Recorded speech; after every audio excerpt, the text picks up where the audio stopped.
ऋषिवर के मुखमंडल पर क्रोधाग्नि स्पष्ट दिखाई दे रही है। कदाचित इसका परिणाम अच्छा नहीं होगा। दुस्साहसी काग, मेरा ध्यान भंग करने का दुस्साहस कैसे किया तुमने? दूर हटो यहाँ से। मैंने कहा ना, दूर हटो मेरे कमंडल से।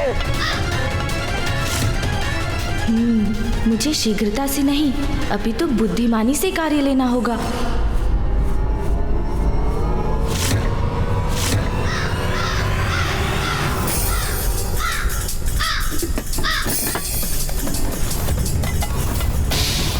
इस काग का इतना दुस्साहस मेरे कमंडल का जल पीने को आतुर है।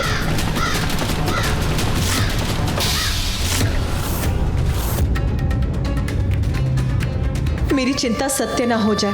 कहीं क्रोधावश ऋषिवर गणेश को दंडित करने के लिए उसे श्राप ना दे दे। गणेश, ऋषिवर को और क्रोधित मत करो। इसी पल लौट आओ, मुड़ जाओ वहां से।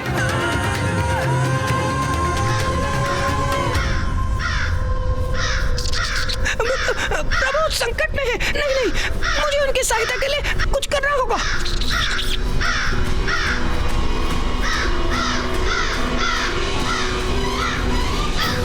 मुझे क्षमा कर दीजिए प्रभु, मेरे पांव तो ऋषि अगस्त के भय के कारण जड़ हो गए हैं, आगे ही नहीं बढ़ रहे।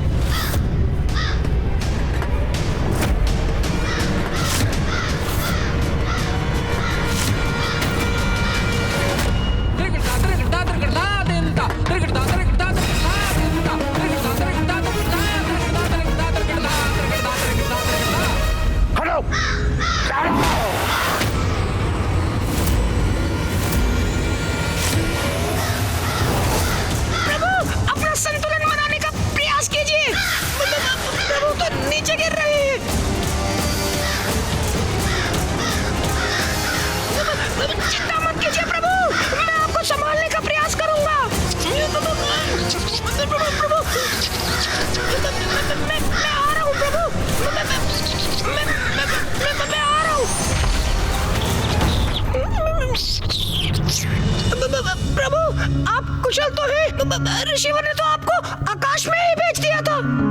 हाँ मूषक जी, मैं सुरक्षित हूँ, कुशल भी हूँ। जो हुआ उसमें ऋषिवर का कोई दोष नहीं है। वो तो मात्र अपना कमंडल सुरक्षित करने के लिए अपने हाथ से मुझे दूर करने का प्रयास कर रहे थे और उनका हाथ मेरे पंख पर लग गया, जिससे मैं दूर आकाश की ओर चला गया। सुरक्षित है मेरे पुत्र गणेश। प्रभु, मेरी विनती स्वीकार कीजिए, यहाँ से लौट चलिए। महादेव, माता पार्वती, कुमार कार्तिकेय से विचार विमर्श कर प्रभु माँ लोपामुद्रा को नदी रूप में प्रवाहित करने की कोई और युक्ति सोचनी होगी हमें। किंतु अब हमारा यहाँ रुकना उचित नहीं। ऋषिवर के क्रोध से पार पाना कठिन है प्रभु। व्यर्थ चिंता कर रहे हैं सभी। गणेश अपना दायित्व निभाना भली भांति जानता है। वो इस संकट का भी हल अवश्य ढूंढ लेगा।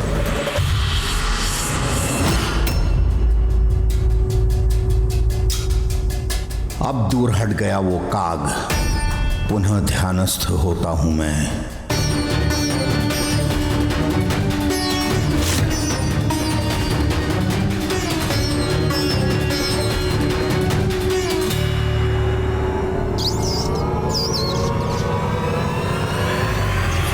नहीं मूषक जी, अपना उद्देश्य पूर्ण किए बिना हम यहाँ से कदापि नहीं लौटेंगे। स्थिति विकट है। ऋषि अगस्त्य का क्रोध सर्वज्ञात है, किंतु कठिनाई से भयभीत होकर हम पीछे भी नहीं हट सकते। मूषक जी, जब तक माँ लोपामुद्रा कावेरी नदी के रूप में ऋषिवर अगस्त्य के कमंडल से बाहर नहीं आ जाती, मैं यहाँ से नहीं लौट सकता। चाहे इसका कुछ भी परिणाम हो, वो स्वीकार है मुझे। और इसलिए मैं पुनः प्रयास करने जा रहा हूँ मूषक जी।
पुनः आ गए काग। दूर हटो, दूर हटो, दूर हटो मेरे कमंडल से। तुम्हें अपनी सुरक्षा की तनिक भी चिंता नहीं। इस बार और भी भयंकर परिणाम होगा।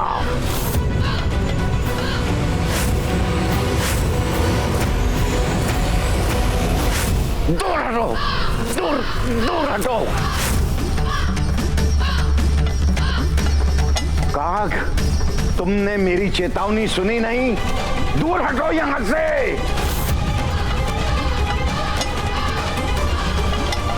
हटो, हटो।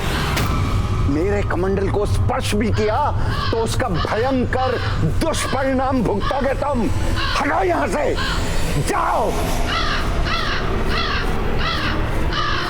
मेरा कमंडल।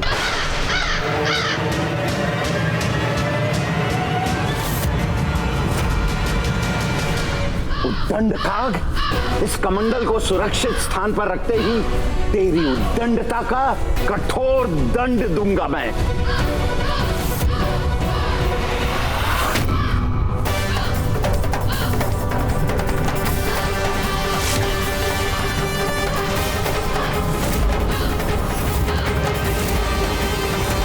मेरे कमंडल पर स्थित होने का दुस्साहस कैसे किया तुमने? हट जाओ यहां से, हट। काग हठी होते हैं ये तो सर्व ज्ञात है, किंतु तुम्हारा हठ साधारण नहीं है। इतना साहस तो कोई साधारण काग नहीं कर सकता। मुझे क्षमा करें ऋषिवर, किंतु इस कमंडल को तो गिराना ही होगा और इसे गिराएंगे आप। तुम्हारा मेरे कमंडल पर स्थित होना उचित नहीं है। हट, हट, हट, हट, हट, हट, हट, हट।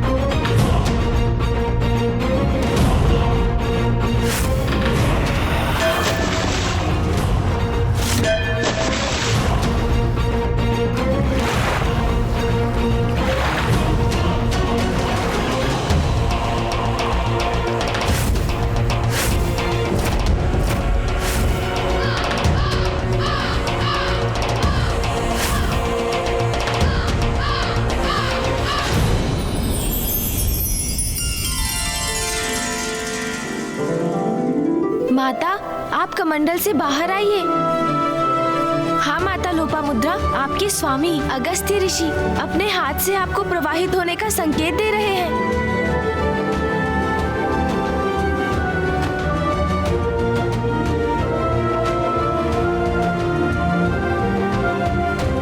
आप अपने जल को प्रवाहित कीजिए माता। प्रणाम माता लोपामुद्रा। पाद पंकजम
इतना बड़ा अनर्थ कैसे किया तूने?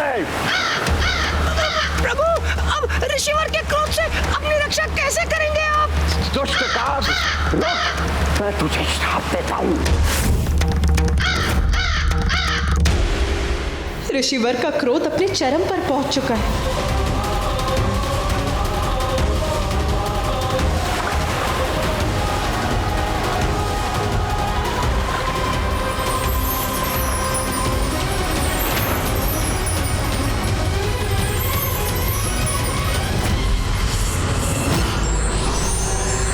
ऋषि अगस्त्य, वक्रतुंड महाकाय सूर्यकोटि समप्रभ निर्विघ्नं कुरु मे देव सर्वकार्येषु सर्वदा।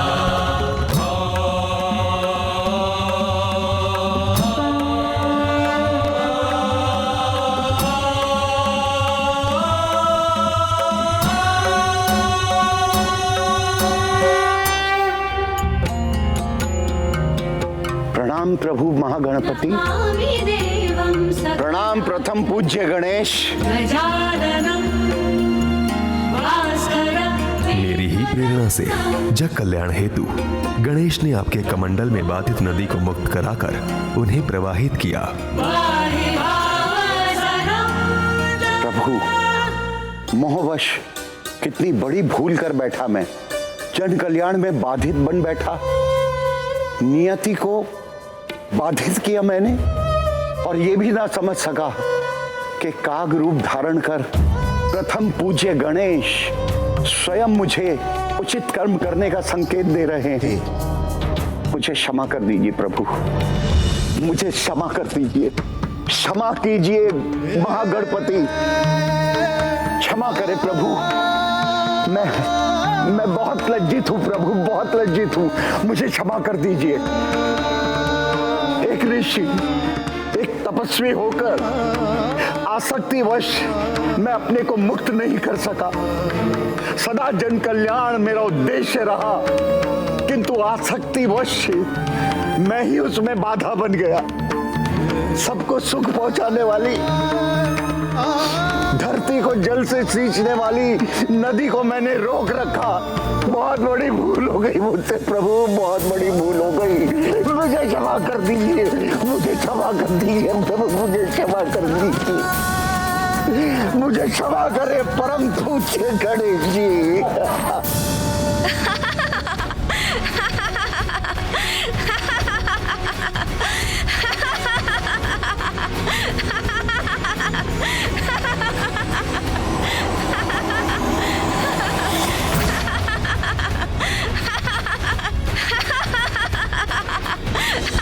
आप मेरी भूल पर हंस रहे हैं प्रथम पूज्य गणेश, उचित है।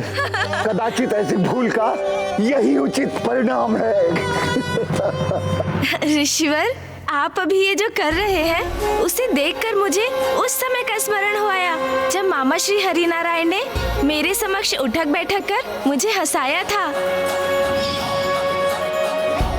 इसलिए मैं ये विधान करता हूँ, आज से जो भी मेरे समक्ष ये दोनों क्रियाएं करेगा, मैं उसकी सभी धर्मोचित मनोकामनाएं यथाशीघ्र पूर्ण करूंगा।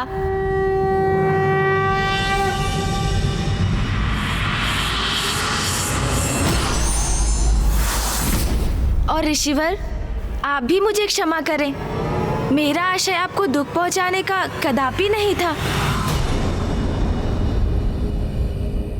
भूल तो मुझसे हुई थी। मेरे द्वारा सागर जलपान से ही यहाँ सूखा पड़ा था। उसी सूखे की समाप्ति के लिए नदी प्रवाहित करना चाहता था, किंतु पत्नी प्रेम वश में उसमें स्वयं बाधा बना।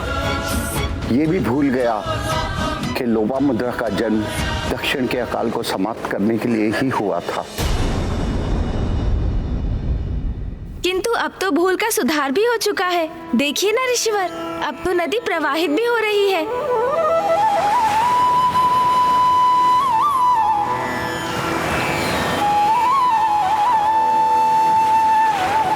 इतना पावन जल, इतना स्वच्छंद बहाव, धन्य है, धन्य है।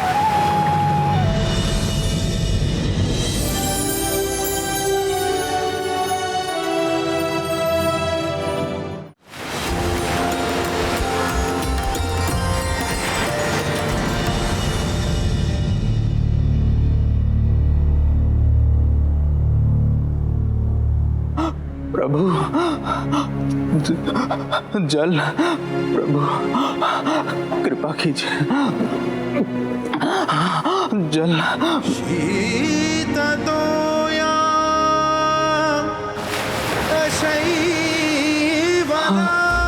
ये मेरा भ्रम है या वास्तव में जलधारा की ध्वनि? परमानंदे कुरु करुणामय कातरवंगे तव तट निकटे यस्य निवासः खलु वैकुंठे तस्य। आप धन्य हैं, आपने मेरी प्रार्थना सुन ली।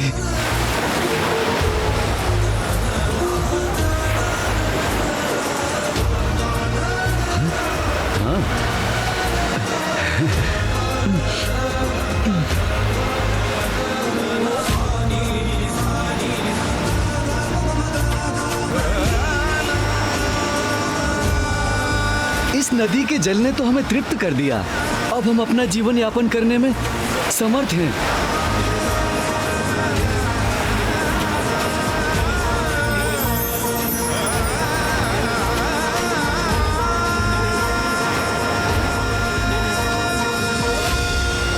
जल से परिपूर्ण हो गया हमारा जीवन। अब कोई कमी नहीं है हमारे जीवन में। इस जलधारा ने तो हमारा जीवन ही सुखमय बना दिया।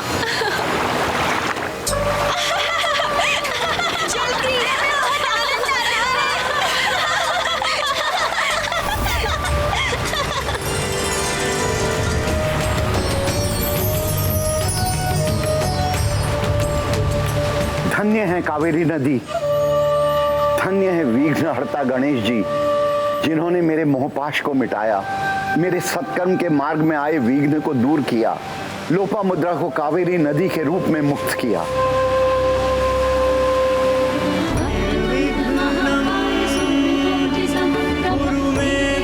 माँ लोपामुद्रा का कावेरी नदी के रूप में प्रवाहित होने से मेरा कार्य संपन्न हुआ। अब दक्षिण में कभी जल का अभाव नहीं रहेगा। देखा स्वामी, जो कोई नहीं करना चाहता था, जो कोई नहीं कर सकता था, वो हमारे पुत्र गणेश ने कर दिखाया।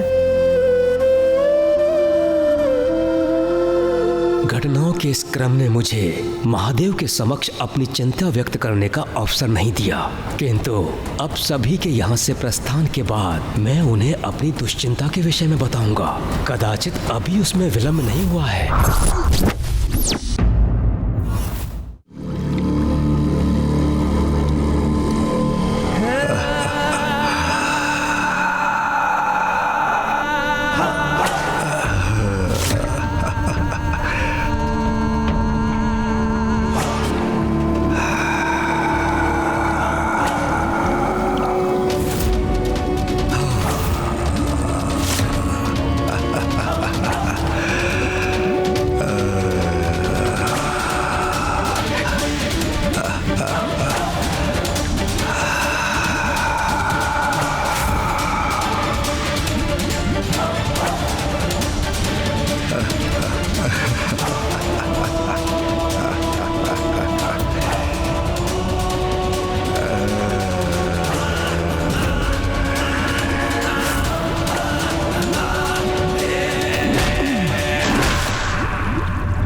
मनोरंजक है तुम्हारी क्रीड़ा, किंतु इसका अंत तुम्हारे अंत के साथ ही होगा, क्योंकि सर्वश्रेष्ठ जलंधर से किसी का बच पाना असंभव है।